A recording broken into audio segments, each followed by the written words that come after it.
সবসময় মানুষ বলে লেদা হোলানির মধ্যে আচার খাইতে নাই, এই হইলো কথা। আমি নিজের হাতে লেদা হোলানির মধ্যে আচার খাইছি। Hey WhatsApp guys, I am Shovan Chowdhury, back to the new video. So guys, আশা করি সবাই ভালো আছেন। আলহামদুলিল্লাহ, আপনাদের দয়ায় আমি অনেক ভালো আছি। সো চলে আসলাম বাড়ির পেছনে আম খুঁজতে। কাল বৈশাখী ঝড় শুরু হয়েছে। সো গতকাল রাত থেকে প্রচুর পরিমাণ ঝড়, কিন্তু হচ্ছে না, বৃষ্টি হচ্ছে না। হালকা হালকা বৃষ্টি হচ্ছে, কিন্তু বাতাসের পরিমাণটা খুবই বেশি।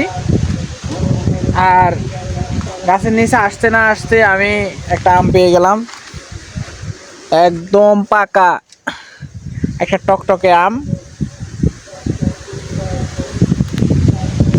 তো গাইজ, এখন প্রায় বেলা 12টা, সাড়ে 12টা বাজে। আর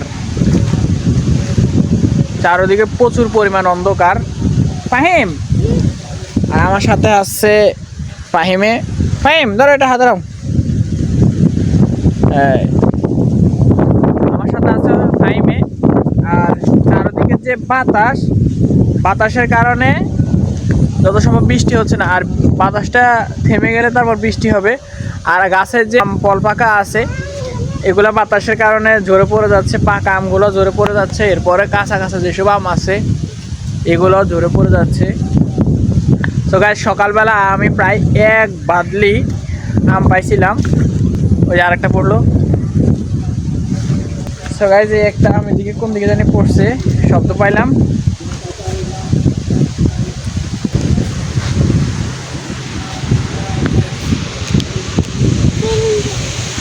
তো গাইজ, আমার কাকাও চলে আসছে আম খুঁজতে। এই যে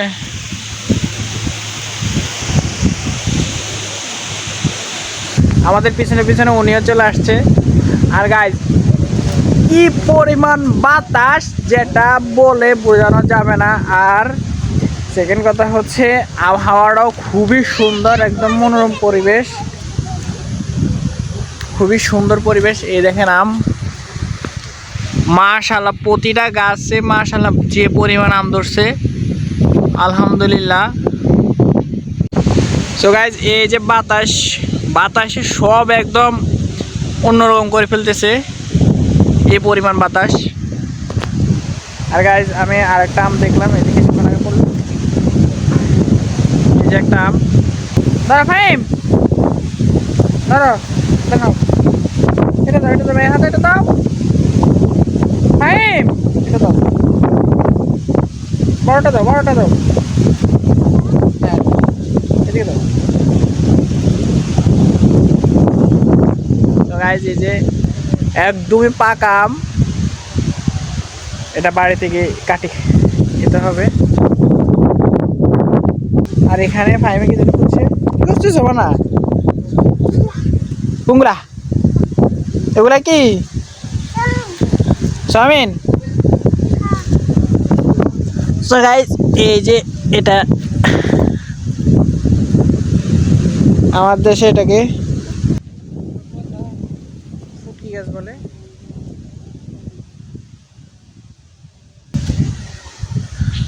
আমার কাকা চলে আসছে। কি খাবা? কি চাউমিন? চাউমিন কাঁচা কাঁচা খাওয়া যায়? দেই দেই দেই, এদিকে তাকাও, হ্যাঁ করো।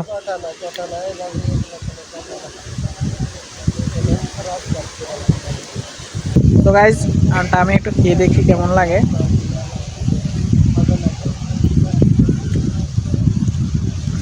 মোটামুটি ভাবে ঠিক আছে।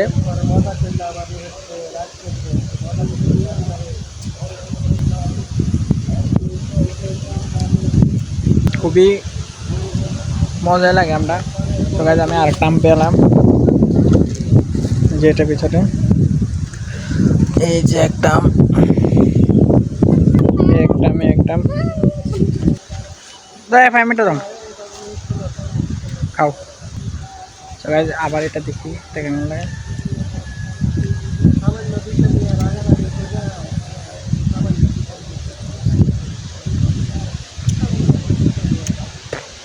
তো আর সমস্যা হচ্ছে এগুলো বয়সের তুলনায় পেকে গেছে, ছোট ছোট পোলা পানির মতো বাল পাকনা। এগুলো মনে করেন যে বয়স হওয়ার আগে পেকে গেছে, যার কারণে অতটা মিষ্টি লাগে না। দেখি কেমন লাগে খাইতে? খাও খাও খাও, কেমন লাগে? হ্যাঁ ভালো লাগে, কও মিষ্টি লাগেনি? সবাই যেমন মিষ্টি চুকা এখনো বুঝতেছে না, যার কারণে এত চুকা আমারও মিষ্টি বলতেছে। আর গাইজ সবচেয়ে কষ্টের ব্যাপারটা হচ্ছে এখন কাল বৈশাখীর যে ঝড়টা হবে আর যে বৃষ্টিটা হবে, বৃষ্টির কারণে আশেপাশে যত এই যে ফসল আছে সব ফসলে কিন্তু ক্ষতি হবে একদম। মানুষের ফসল কিছুদিন পরে উঠাবে, আর কিছুদিন গেলে এই যে সবগুলা সোয়াবিন পেকে গেছে। এই মুহূর্তে যদি বৃষ্টি আসে তাহলে ঝামেলা হচ্ছে এগুলো নষ্ট হয়ে যাবে, আর বৃষ্টি আসলে তো জমিনের মধ্যে পানি থেকে যায়। আর গাইজ গত 2 দিন আগে আমার অবস্থা এত খারাপ হয়ে গেছে যেটা বলার মতো না। আমি তো এক পর্যায়ে ভাবছিলাম যে আমি আর ওই মুহূর্তে আর মনে করেন যে থাকবো না, বাঁচবো না আর কি, এরকম একটা অবস্থা হয়ে গেছে। সো আল্লাহ হায়াত রাখার কারণে এখনও আছি, আল্লাহর উপর শুকরিয়া। আর গাইজ এখন যে আমগুলা পড়বে বা যে আমগুলো এখন গাছে আছে এগুলা হচ্ছে এখনও আচার দেওয়ার মতো, এখনও ওই বুঝটা হয় নাই। এখনও মনে করেন আমের ভিতরে বিচিগুলো একদম নরম নরম, ওরকম শক্ত বিচি হয় না যে এগুলা কাটিয়ে আচার দিবে, বা আমের অতটা ইয়ে হয় নাই। এগুলা দিলে একবার ওই যে আম সত্ত্ব বা আমসি যেটা বলে আর কি, ওইগুলো দেওয়া ছাড়া উপায় নাই। সো যার কারণ হচ্ছে মানুষ এখনও আম পাড়তেছে না। আর আমাদের আরও কিছুদিন গেলে এই ঝড় বৈশাখ এগুলো গেলে তারপর হচ্ছে আম পাড়বে, আম পাড়ে তারপর ওই আমগুলো দিয়ে আচার দেওয়া হবে, কিন্তু এখন আম পাড়তেছে না।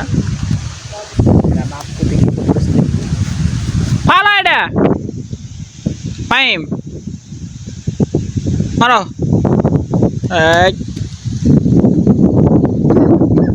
সো গাইস একটা জিনিস দেখাই, সেটা হচ্ছে এই যে এই গাছটার মধ্যে এই যে এগুলা আছে, এগুলাকে বলা হয় আমাদের দেশে ফুটকি গাছ। এই যে এগুলার বিচি, একদিন ভিডিওতে দেখলাম যে জয়া আসানে এই বিচিগুলো খাচ্ছে, এটাতে নাকি অনেক প্রোটিন। আর আমাদের এই ফসলের জমিগুলোতে হচ্ছে এগুলার কোনো অভাবে নাই। এই যে যেখানে তাকাবেন এখানে, এগুলো যেখানে তাকাবেন এখানে এই গাছগুলা, এগুলার যে পরিমাণ, এগুলোর কারণে আরও মানুষের ফসল হচ্ছে না। এগুলা এই ফসল যখন পালায় তখন একবার এগুলোর জন্য বিষ দেয়, তারপর হচ্ছে আবার এগুলোর জন্য জমিনে ওই যে ক্ষেত কুবায় আর কি, নিড়ানি বলে, ক্ষেত নিড়ায়। কত কষ্ট করে এগুলো শুধু ইয়া করার জন্য, মারার জন্য। আবহাওয়াটা খুবই দুর্দান্ত এবং খুবই সুন্দর একটা আবহাওয়া, ঠান্ডা ঠান্ডা একটা ভাব আছে, আর যে পরিমাণ বাতাস অসাধারণ লাগতেছে আমার কাছে। তো এরা হচ্ছে এখান দিয়ে বরবটি করছে, আমাদের দেশে এটাকে লায়াসই বলে।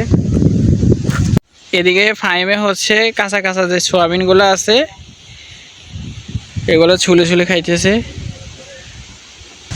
তো গাইজ আমি চিন্তা করলাম যে এখানে একটা মাচা দেওয়া উচিত।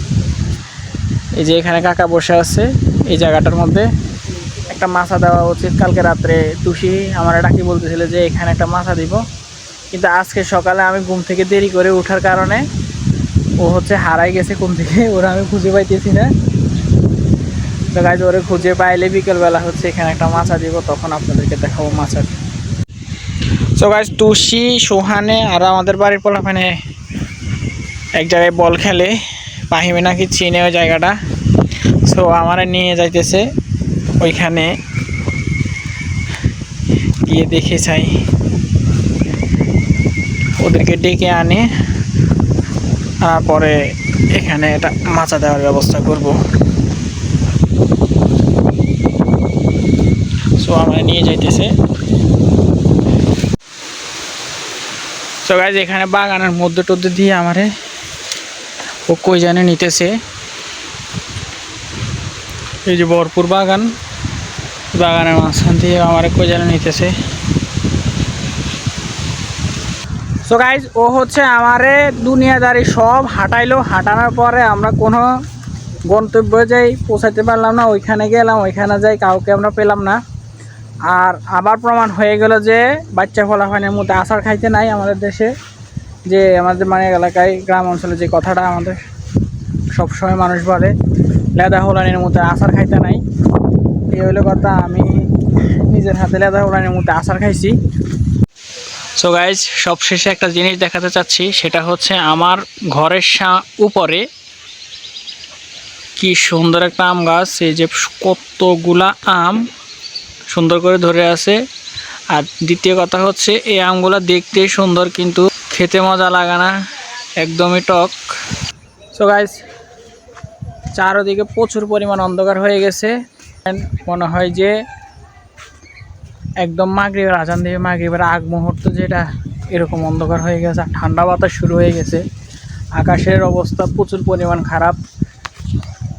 এই যে আকাশের অবস্থা একদমই খারাপ, আকাশের অবস্থা যে কোনো মুহূর্তে বৃষ্টি চলে আসতে পারে। সো গাইজ এই যে ঘূর্ণিঝড়ের মতো বৃষ্টি শুরু হয়েছে, কঠিন আকারে বৃষ্টি শুরু হয়েছে। এই যে কঠিন, এখান দিয়ে আমার মা বাটলি টাটলি যা আছে সব এখানে বিছাই দিছে বৃষ্টির পানি নেওয়ার জন্য। আর বৃষ্টি আকাশে প্রচুর পরিমাণ বিদ্যুৎ চমকাতেছে, এখানে বের হওয়ার মতো কোনো সুযোগে নাই। এই যে ঘরের ভিতরে মনে হয় না যে আর কিছু আছে, থালা বাসন যা আছে সব দিয়ে দিছে এখানে, শুধু বৃষ্টি পানি নেওয়ার জন্য। তো গাইজ আর আজকের জন্য ভিডিওটাই পর্যন্তই। কেমন হয়েছে কমেন্ট করে জানাবেন। চ্যানেল নতুন হলে অবশ্যই সাবস্ক্রাইব করে রাখবেন। আর আরেকটা জিনিস, সেটা হচ্ছে আপনারা লাইক করেন, অবশ্যই লাইক করে দেবেন।